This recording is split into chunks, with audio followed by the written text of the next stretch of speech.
Hello and welcome to Adventures in Venueland, an EAMC podcast. This is your all-access pass to go backstage and behind the scenes with some of the brightest minds that cross the scope of the live entertainment industry. I'm Dave Rettelberger. And I'm Paul Hooper. We'll introduce you to some of our favorite people as we dive deep into the world of live touring shows and the venues that host them.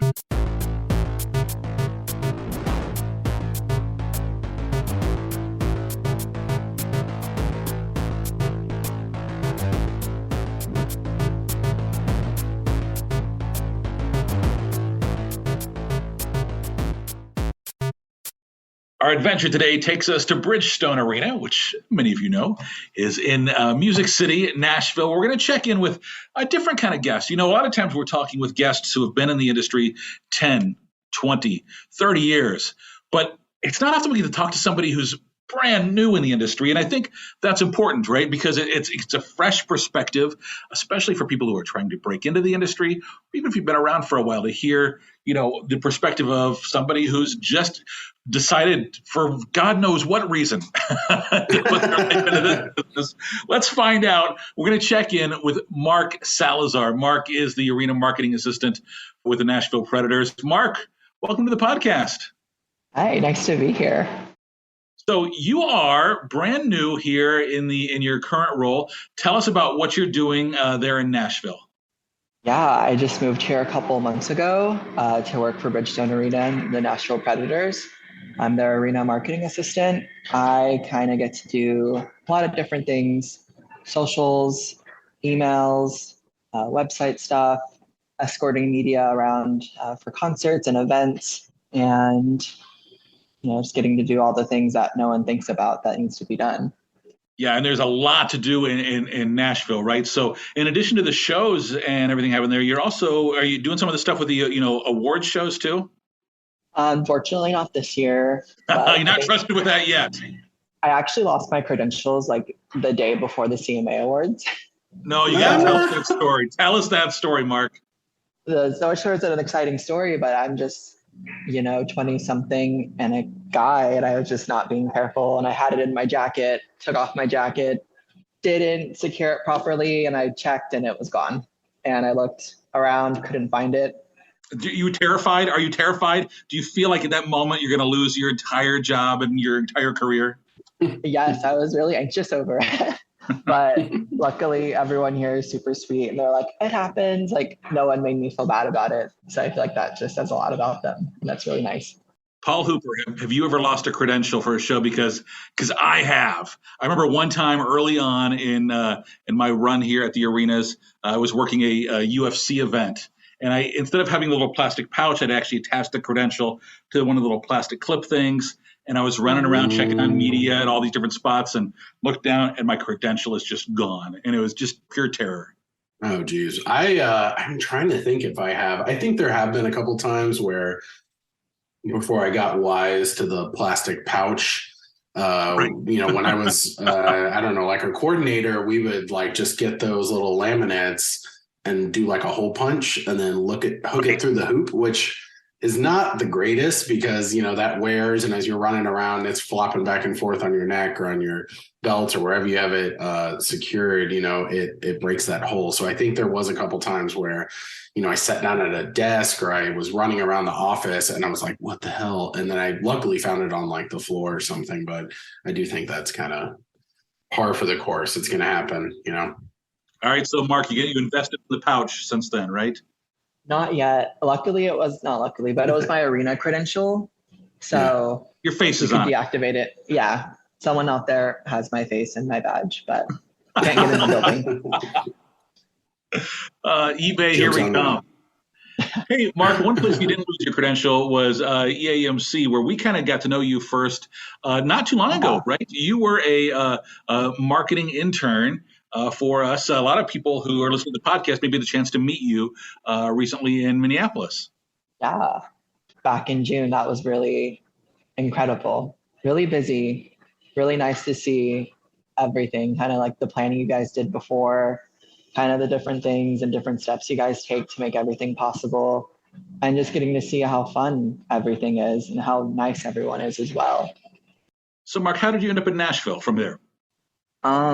Funny story. I actually met my boss. Her name is Kate Edge. I actually met her at EAMC on the last night for the last day. If anyone listening who wasn't there, they do like a big event the last night, and we did a WWE match. And there was an open bar that I could go to for like an hour because I was helping get people in. And I ended up talking to her for like 5 to 10 minutes, and we just really hit it off. And a couple months later, they ended up creating a role here. And she remembered me and sent me the info and was like, I would love for you to apply if you're interested. And that is how I'm here, because of EAMC and someone, Kate, if you're listening to this, thank you, who talked to me for 5, 10 minutes and decided like, I like him. I want to work with him and, help me get this job. I think that's such a awesome story. And I think it speaks to a lot of things. One, the importance of networking and the importance of, going after conferences and trying to get those internships, because you never know when it is going to lead to that position or that new role. But also I think you mentioned like the open bar, and that is literally, I think those two words have come up on this podcast a number of times. And I think I even mentioned it in like one of our first episodes. Is that was something I always kind of really invested time in as well in my first years. Was, everyone is kind of loose and fun and happy to meet new people at the bar. It's like the best networking opportunity at the conference. So if you can go up and you're in this room of like-minded people, and then all of a sudden you meet a whole bunch of people, and you never know, that 5-minute conversation here, 10-minute conversation there, if it isn't your future boss, it might be someone that knows your future boss, or someone that you're going to have to call or email and say, hey, how's this show going for you? And, how can we, trade ideas? So it's really just invaluable. So I think it's, a credit to you for both making that connection with her, but also really showcases the importance of that networking at the conference. Definitely. Even like my past few months here, there's some like calls or like people we'd like call on to ask for help or for advice. And everyone really, I've realized, just leans on each other in this industry, helping share ideas, or like if there's a problem, we'll go to other people and be like, hey, this is what we're experiencing. How did you guys deal with this? Or what is your solution that you found works for you? And it's just really supportive. Everyone definitely leans on each other and knows each other. I think it's really nice to see that. So tell us about the team that you're working there with in Nashville. Like what's kind of the rest of your crew look like? Yeah, there's a full marketing team here. We have some people that do mostly preds, and then I do mostly concerts, and everyone really just leans on each other. Even like our booking coordinator will help us do all the activations and switch out signage and like do day of show things. And our graphics team will like turn things over quickly. And we all work on different things, but we all definitely try to support each other to the best of our abilities. And there's some people that have been here for quite a while, and they're just such a good resource. And if I ever find myself stressing about anything, I could just go ask anybody anything, and they'll provide clarity or insight. Just really supportive. That's awesome. One thing I was curious about too is, you found this team, you told us how you landed where you were, but what is the city of Nashville like to you as well? Have you been there before? Is that something that had you visited? What was that experience like? Did you just kind of like jump all in and had never been there? I mean, I think it's a lot. We've had the conference there before, and it is an amazing city, and I'm not too far away from there, so I make it down that way every so often. But there's a lot going on. I mean, talk about a happening town where there's just concerts every single night at every single venue. What's that experience been like? Yeah, I actually really love country music, so I've always like slowly been ordering things from like Hatch Print or like the Country Music Hall of Fame. Yeah, and just like for like the past 10 years, I've just like really admired Nashville, but I never came to visit. And when this job opened, I told them, I was like, I've never visited, but I showed them like all the different things I had from the city. And I told them straight up, I was like, I'm going to move here. Like, this would be like a great thing. And honestly, it's been such an amazing thing. The city's energy has been so nice. Just like you said, always shows at the Ryman. I went to the Opry for the first time last week, and the energy is just incredible. I'm from Austin, Texas, so it kind of reminds me of that a little bit, but it's been nice. Definitely Southern hospitality, sweet place to be. Mark, you mentioned, being from Austin. So you're actually a graduate of University of Texas at Austin, and so I'm curious. There, you were studying marketing, but obviously the Moody Center just opened up there, right? Yeah. You've been following along and looking forward to a visit on your next trip home. Yeah, definitely. I've been following like all of the activations they do are just so incredible. Like the Harry's house setup outside was insane. I love their cute little signs. I'm definitely watching. And I feel like I've seen a lot more artists go to Austin because of that. So it's really nice to just kind of see my hometown get like coverage and events. Like they got this CMT Awards, and it's all just really exciting. You're definitely between those two cities, kind of in the hub of country music. I mean, I think Austin is known for definitely more than country, but I mean, coming from Texas and going to Nashville, I think like that covers just about most of the country music market, and two of the biggest cities really that, between Austin and Nashville, which, talk about another city that has so many venues and events happening in Austin. But I think that's really interesting that you're coming from the one and landing in the other. And there are a lot of similarities, but they each kind of have their own take on music town and what that means. And Austin, I think, really leans into that kind of weird side, and Nashville's a little more like industry history side, and so much of just this classic kind of Dolly vibe and everything. But it's got to be really cool to kind of see both those angles. Yeah, definitely.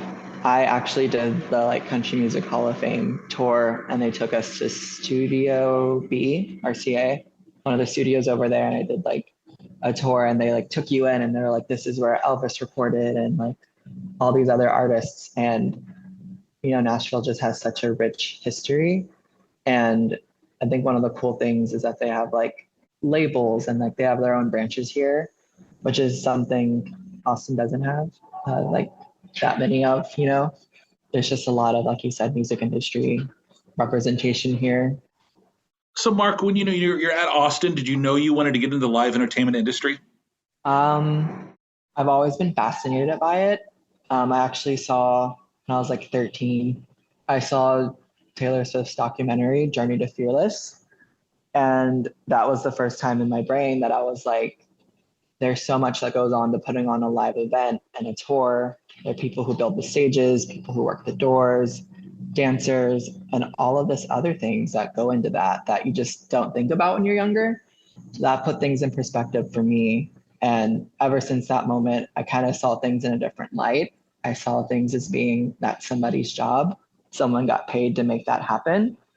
And when I was like 17, 18, I was like, maybe I can do that.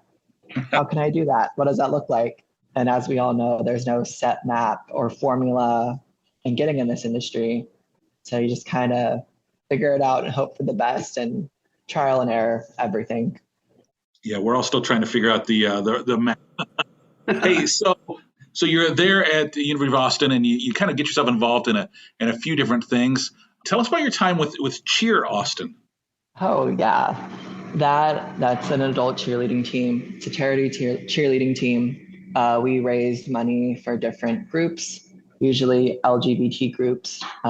We do different things from like volunteering at races and helping facilitate that, and we get a donation.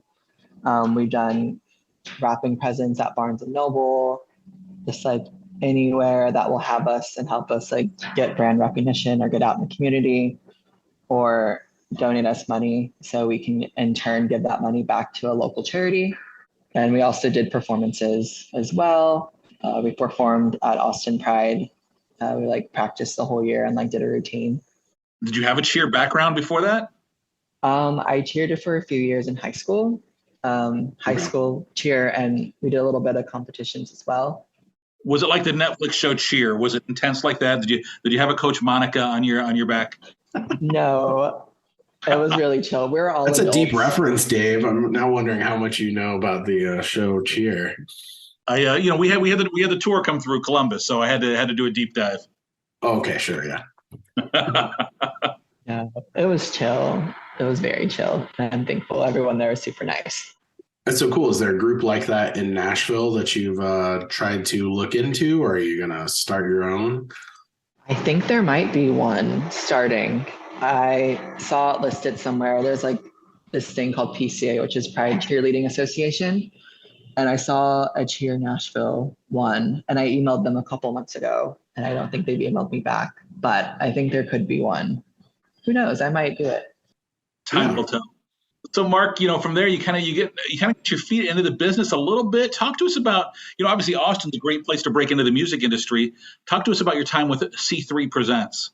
Yeah, C3 Presents was incredible. I'm pretty sure everyone who's listening might know this, but they are this promoter that joined with Live Nation. They do different festivals, concerts. They have like an artist management branch, and they just have like a whole lot of things. They're doing a lot constantly. I started there as an intern in concerts marketing, doing social media. So I did that for a semester, just getting to see how everything works, getting assets from artist managers, and just really helping promote the shows. We worked with 3 venues actually. Scoot Inn, Stubbs, Amphitheater, and also Emos. And then also whatever shows we had to promote at other venues. And to like really get deep in social media. And like, obviously I feel like there I learned, you post things on social media, but like when you really start doing it for another brand and like writing something to the general public, you really have to think and get in a rhythm and learn. And then I also did digital festival marketing, and I did that internship in spring of 2020. And we all know what happened in March of 2020. Yeah. What happened in March 2020? Oh, yes, right. Yes. Yeah, what interesting timing, I'm sure, for that then. I can't imagine. Yeah, like we were getting things ready for a big festival like in the middle of March, and we had to hit pause on everything. And it was really heartbreaking, but had to be done. Yeah. Mark, you talked about, writing social media for, the live industry, right? So, you've gone from doing it for yourself to now reaching nearly 1 million people, that that are following these accounts that now you're helping. One of the things I see a lot of people struggle with is, that writing that great caption. What makes a good social media caption? If I'm knowledgeable, I like to try to incorporate like artist lyrics, or sometimes making the emojis the same color as the picture, like what the album art looks like or the ad mat looks like. It's really trying to make it fun, cheeky, related to the artist, and make it pop. That's what I like to do. All subjective, of course. Sure, but it's those little tiny things sometimes that make the post stand out whenever you're, in this endless feed of content that someone's scrolling through. Whenever you see some emojis that are popping out, or you see some clever artwork, or you see, some sort of lyrics or something that you recognize, that's the thing that's going to catch people's eyes. So, you're maybe not downplaying it, but the little things like that often do separate the best brands from all the other brands. It's the people that are really thinking above and beyond and trying to put that just extra polish on there because they realize that it really does matter. Yeah, definitely. I always try to get inspired by the artists and like the vibe of the show, or, just be open, search things, be inspired. So, obviously pandemic, you mentioned it, hits hard, but kind of, August of 2020, you get involved with the Austin Music Foundation and an internship there that you spent about a year at. Tell us about that very rocky year in the music industry, but kind of what you did there with the Austin Music Foundation. I actually ended up, her name is Emily Miller. She's like one of the main people there. She's like constantly doing community things. I didn't mention this, but C3 Presents every semester, they do a intern concert where we do everything from booking to marketing, everything for this show. That is super cool. Yeah. Yeah, it was really fun, really eye-opening. But our beneficiary for that concert in fall of 2019 was Austin Music Foundation. So I like went and talked to her for a while, and I ended up volunteering with them in January 2020. And during the summer of that year, I was just feeling, mixed feelings about everything, feeling a little low. And I just really wanted to do something music related. So I emailed her and it's like, hey, like, if you're looking for an intern, I would love to help you out with like anything and everything you need. I just really want to get back in, and I miss music so much. For people who don't know, they are an Austin nonprofit, and they really just help connect artists with resources. They host different workshops on different things like sync licensing, just like taxes and like a bunch of other things, and just really help provide artists that are smaller and local with different resources. And they post different showcases and events and programs and just really try to give back to the community. I was helping them do some social stuff, and I actually made them a like social media guide for like different things to say. I did like an emoji mood board for things that like pretty on brand, and like did different examples for different things. Just helped wherever they needed help. And I was there for almost a year. And in 2021, we actually got a contract for, well, they did.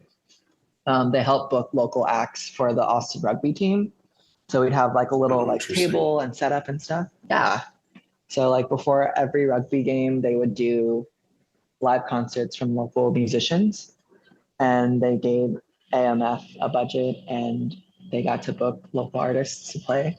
So I was helping like set up and break down for that. That sounds like such a wide swath of experience in your first, couple of years in the industry, between what you're getting at C3, which is obviously a lot of stuff from the promoter perspective, but then even that intern concert you mentioned, which I think is so cool. I've never heard of anything like that before. I mean, I know some universities will do kind of similar like student concerts, but for C3 to kind of, I don't know, really hone in and see the importance that, educating interns on the whole process of putting on an event, I'm sure it helps them as they hire up and pull people from that, but also it just educates people on what all goes into a live event. And then you go from that into working, on this artist side, and then, helping with setup on these small concerts. I mean, you're kind of obviously not an ideal year of 2020 and 2021, but you ended up getting so much great exposure, I think, that really sets you up, I think, going forward. Definitely. Just like got to learn a little bit, and I don't know, I just feel like I got inspired by the people around me and the different experiences, and just like, just doing it just filled my heart with like so much joy. And like you can't see me right now, but I have like a big smile on my face. My cheeks hurt. I love that. I love though that what you did is you didn't just like, some people, I've been looking for a while. I just keep searching on websites to see what I can find, but you didn't wait for something to be posted. You went out and just found the thing that you wanted to do and said, hey, I would love to do this. And I think that's a great move for people looking to get into this industry. Yeah, definitely. I feel like, I'm somewhat of an anxious person, and I feel like everyone gets in their heads of like, what are they going to say? What if they don't reply? This and that. But I think as I've gotten older, I feel like, you can do that. You can find someone's contact, email them. You don't think you can't. Like, sure you can. Why not?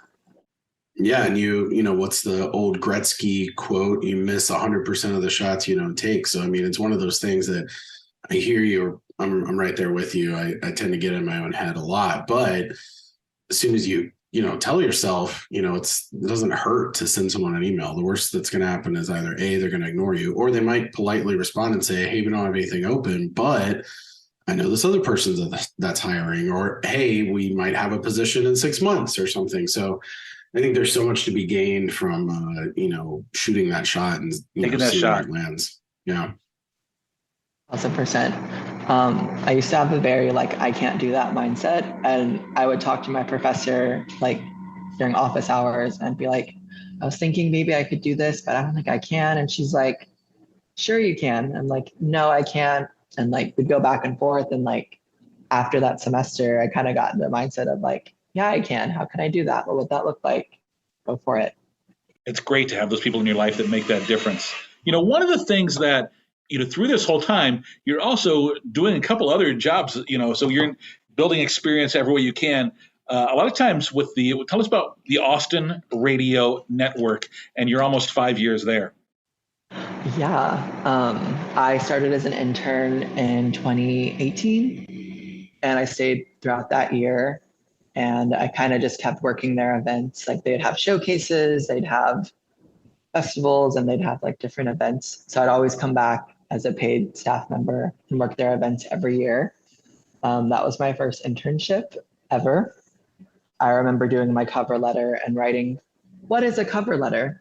And like writing them. Yes, you got to start somewhere. That is how you learn. Yeah. I wrote like the most chaotic cover letter along with my resume to the director of marketing. And she was like, great, come on in. And she really opened that door and gave me like my first experience in the industry. Just like seeing what it was like being at a local radio station, doing like ticket giveaways and like making sure contracts were met, like contract obligations were met.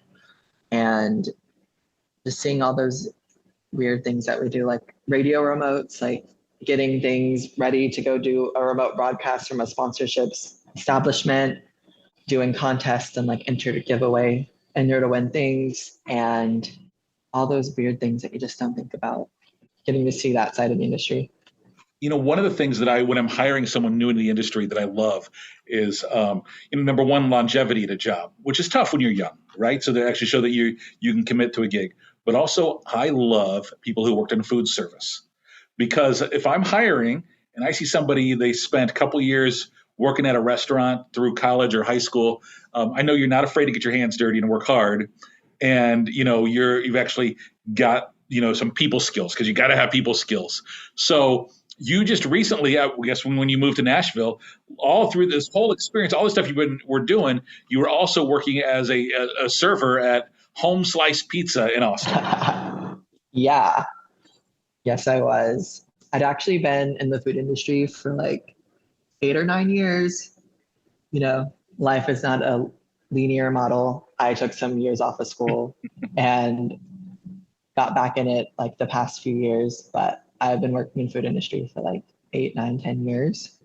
And I went to school full time, interned part time, and technically by Home Slice's standards, worked full time. How you fit all that in, Mark? That's a lot. Honestly, the managers there at my pizza job were incredible. They gave me first cut and some of the shorter shifts. And I was able to like time it where like some days I wasn't getting as much sleep as I would have liked to get, but I was getting enough, and they worked with me so well with my school schedule and everything else I was doing. Definitely, I just lucked out. So, what do you take from that job that you can use today while you're working at Bridgestone in Nashville? I think I just like found through the years, I just like being nice to people and making sure that they are having a good time and comfortable and know everything they need to know, and just really help guide them through the journey, whether it's through the building or through the menu. Just want to put on the best face possible, and just whatever I'm going through at that moment, if I'm going through anything, leave it at the door and just come in and be the best version of myself. And, people remember these experiences. They remember everything. And you're representing your company, and you just want to give people a good experience, no matter what the job is. That's great advice. And I think to that point, they also sometimes remember the worst experiences more. So all the more importance to, make it happy, positive, and just the best day it can be for everyone else that you're serving, whether it's at an arena or at a pizza joint. I think that's awesome. Agreed. One of the pizza restaurants' like core values is playful reverence. So because of that, I've gotten a little more out of my shell, gotten a little more playful. And I feel like it's just created more of like a welcoming environment and like not too serious. I used to be a little more uptight back in the day, but a little bit more easygoing and happy and fun. Now that you're just, now you're living in Nashville, you're kind of able to focus on your career. But what are you doing for fun when you get your time in the off hours? What do you spend your time doing? I kind of look and see. I try to plan concerts. Like I really want to go to the Ryman soon. Usually I would walk around my neighborhood and go check out different places. I'd go explore some of the museums, kind of see what I can get into on Broadway, if there's any food or anything I can get. We did have like a strong run of shows in October. So it was a little hard to get away. I couldn't really do it that much, but mostly eat for now. Well, there's plenty of that there. And oh my gosh, what's your favorite place you've been so far? Do you remember? I will say this little dive bar on the east side. I can't remember what it's called. I'm gonna look it up real quick. But it was just so dark and grimy. And I know that's not a good sell on that right now.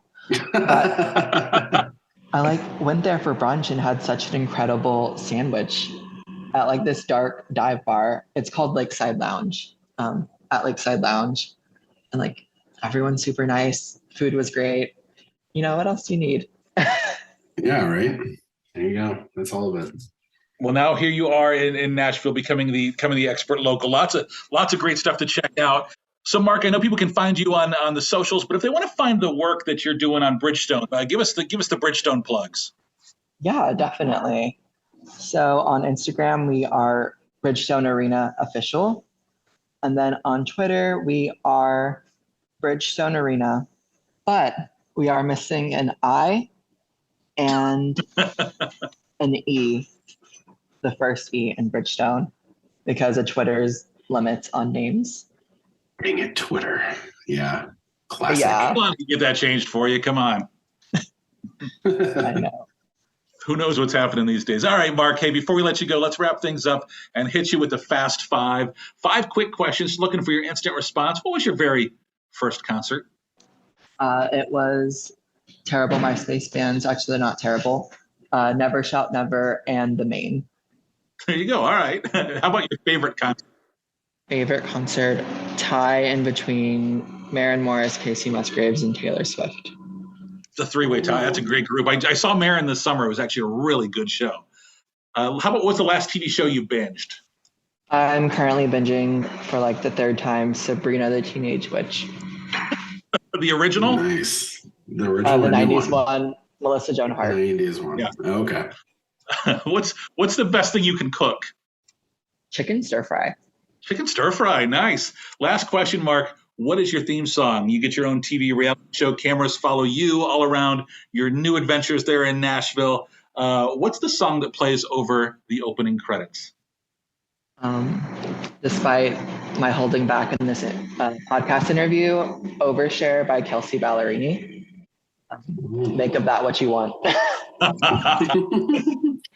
All right, there you go. Well, hey, thank you so much for your time today, Mark. We appreciate you making the time for us today and look forward to a dark and grimy bar in Nashville with you down the road. I would love that. Thank you for having me. I feel like I don't belong here, but it is nice to get other perspectives on different things. We all feel that way some days, right? We all still feel like sometimes we're still faking it until we make it. Always. A big thanks to everybody for listening to this episode of Adventures in Venueland. Remember, you can subscribe and find more episodes wherever you listen to your favorite podcasts. We'd love your 5-star reviews so you can help others find us. Until the next adventure, I'm Dave Rettelberger.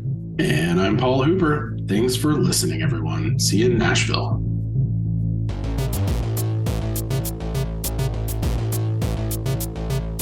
Adventures in Venueland is a side project of the Event and Arena Marketing Conference, a nonprofit organization bringing together people in the field of live entertainment to discuss marketing, publicity, and sales trends. Find out more at eventarenamarketing.com. Audio editing and mixing by Camille Faulkner.